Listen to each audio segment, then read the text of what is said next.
Welcome back to a new Hobbii tutorial. Today we're gonna learn how to make the M1R and the M1L.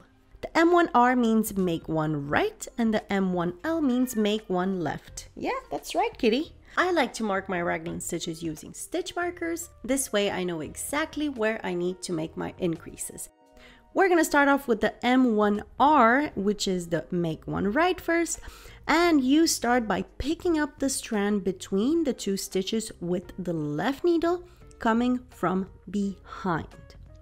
So we're gonna insert the right needle into the lifted strand from the left to right. Now wrap the working yarn around counterclockwise and pull through. Sometimes this can be a little bit fiddly, so go slowly and knit very closely to the tip of the needles. I personally hold the bar that we picked up with my thumb to make sure that I don't drop it, but you'll get the hang of it with a little bit of practice.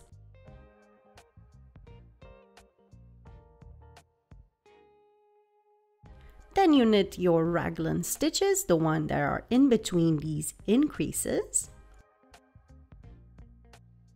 And don't forget to move your stitch marker before you make the increase this time. And now we're gonna move on to the M1L, the make one left. Pick up the strand between the two stitches with the left needle coming from the front this time.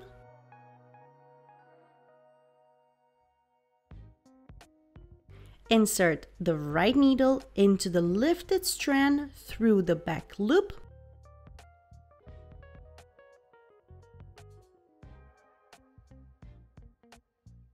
Wrap the working yarn around the needle counterclockwise and pull through to the front. And bada bing, bada boom. There you go.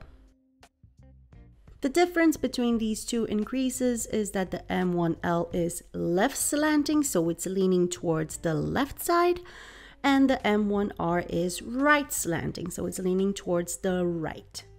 In the M1L, you will always knit through the back loop, and in the M1R, you're gonna knit inside the lifted loop. Thank you so much for watching this tutorial, and if you have any sorts of questions, please leave them in the comment section below. And if there's any other technique video that you would like to see next, make sure to also type it in there. I will see you in the next one.